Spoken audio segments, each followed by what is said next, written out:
Hello, this is Mr. Joseph in another Bible study. Today we're looking at 1 Kings chapter 19. We've already went through verses 1 through 9. We looked at Jezebel and Ahab. Now we're going to be looking at Elijah. Now Elijah has just done a great thing in chapter 18, defeating was a vessel that God used to defeat the false prophets of Baal, the 450 prophets, and they were put to death. And so Jezebel has heard about this, and now she threatens Elijah, saying that she is going to put him to death. Instead of him turning to God, he's just had this mighty victory.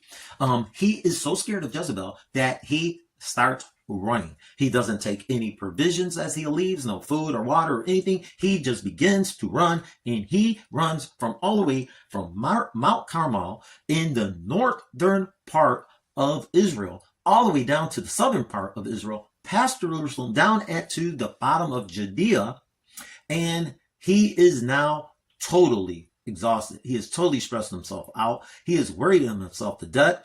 His anxiety is built up tremendously, and we see in verse 4 that he collapses under a broom tree, and he prays that he might die. So when he does, about the time he does turn to God for help, it is because he wants to die.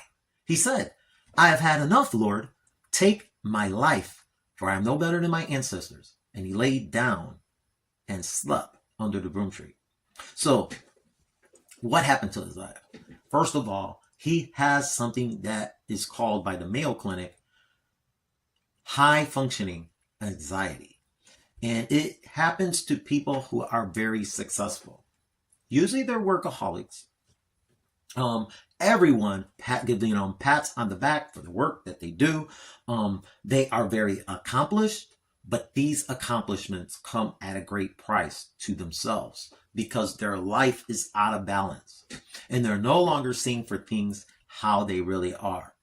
And because they're so tired, they're so fatigued, many physical problems begin to happen. And there's this thing called the duck syndrome. And the duck syndrome is, picture this. There's a family of duck, and they're all swimming on the lake. The water is smooth and it's calm. There's no wind blowing. It's a beautiful sunny day, and everything around them is almost perfect at this point. The ducklings are playing. They're around their parent, and the people are seeing this one duck who's just cruising around. He's doing figure eights on the water, and he just seems to be having the greatest time.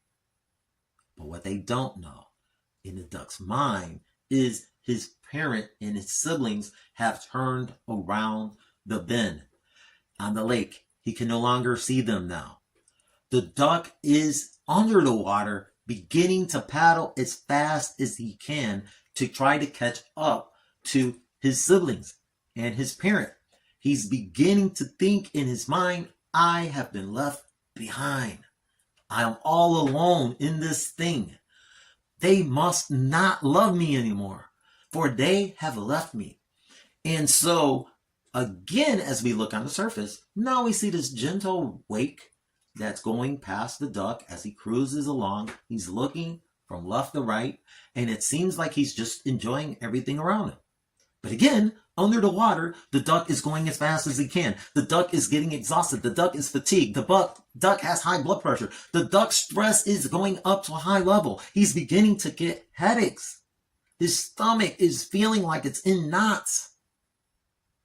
He feels he's all alone in this thing, and there is no one that can help him. Again, so what are these signs? What are these symptoms? How can we avoid these things? What should we be looking out for?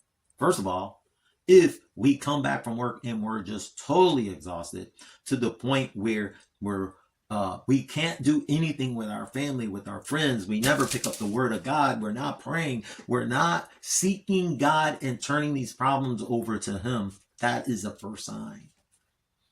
Hopelessness, feeling of guilt, worthlessness, helplessness. Even though the reality, not seeing reality, exaggerating the negative. We're not getting proper sleep. We're or we're oversleeping. We're sleeping so much. We're trying to avoid that next day to come. We don't even want it coming. We're feeling loss of appetite, or we're overeating. And so these are some of the things that we see in someone who is high performing anxiety. Now, these things are not really, this very thing is what's helping them to be successful. It's just too much of this thing can be something that causes big problems.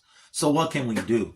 We see in 1 Kings 19:3, we need not to focus on our feelings, but we need to focus on the facts. What is really going on? What's really going on is that he has just won a major battle. There is beginning to be change in the people turning back to the Lord, Yahweh. But because of this threat to his life, he is in fear. And he's not turning to the one who loves him, who is Yahweh, the one and only true God. And so he is thinking he's in this thing alone, and now he's in fear. He compares himself with others. He's comparing himself with the other Israelites, the ones who have abandoned the covenant, tore down the altars of God, and are building up altars to Baal, and have killed the prophets. Well, he has done none of those things. And so, but he's taking the blame for them, the things that they've done, which is totally out of his control. He can't control how somebody else is worshiping. And so he also feels that he's been left all alone, that there's nobody else in this thing, which after Isaiah wins this battle and God works through him, people turn back to God. They're worshiping God again. He's not all alone in this thing. He could turn to them. They just killed 450 prophets for him, put to the sword. And this one lady gives him a message, and he runs in fear away from God, away from his responsibilities that God has assigned to him, away from everything that he has been assigned to. And now he finds himself without provisions of water and food because he just took off with no plan and no action and no way of getting back. And he wants to give up. And so he's exaggerated the negative. And this is a very serious problem. And we see this problem again happening in people who have this high anxiety. So what do they need? They need something called peace. And this peace is not the kind of peace that we think about in our society, where we think peace is just you're not at war. That's not what they're looking at. They're looking at this word shalom. And you'll hear the Jewish people say this when they're meeting someone or someone's leaving. Like, I'll be calling you, peace be with you. This shalom is this perfect peace. It is the peace that God gives you. It's picturing the wall, and this wall is every stone is laid perfectly in this wall. This wall protects you against all things that's happening. There isn't a single crack in this wall. There isn't any opening in this wall. Everything is made perfect. That is the peace that we're looking for. That is the peace that we can only find in Yahweh, the one true God, Jehovah Jireh. And so it means peace and health. It stems from the root word in Hebrew, which means complete and perfect. And so this term of peace is the thing that we seek.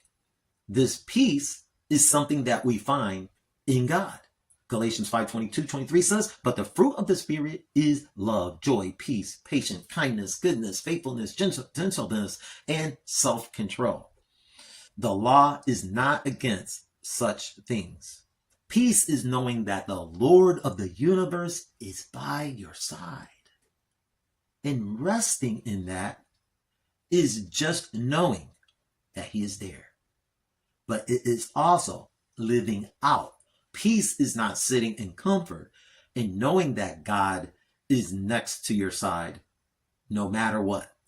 So when you go out into the world, peace is with you. And it is by your side because God is omnipresent. He's everywhere, all at one time. all you've got to do is call out to him and just know that he's there, because there's no cracks in the wall when he's there. There's no missing bricks. You are in a safe place. No one can attack you. The bond of peace and how we create that peace. Remember, peace first starts at a verb. So peace is in action. It's not something that is still all the time. It can be still. It can be in rest, but it's also in our actions that we have. It's in our humility. It's in our patience. It's in our love. These are the qualities of people who have peace. In Philippians 4:6, it says, don't worry about anything, but in everything, through prayer and petition with thanksgiving, present your requests to God. Jesus says in John chapter 14:27, peace I leave with you, my peace I give you. I do not give you as the world gives. Don't your heart be troubled or fearful. Do not fear, for I am with you. Do not be afraid, for I am your God. I will strengthen you. I will help you. I will hold on to you with my righteous right hand. Psalms 94:19 says, when I am filled with cares, your comfort brings me joy. 1 Peter 5:7 says, casting all your cares on him because he cares about you. Proverbs 3:5-6, trust in the Lord with all your heart. Do not rely on your own understanding, but acknowledge him in all your ways, and he'll set your path straight. 2 Timothy 1:7 says, for God has given us a spirit of fear. No, it doesn't say that. It says, for God has not given us a spirit of fear, but one of power, love, and sound judgment.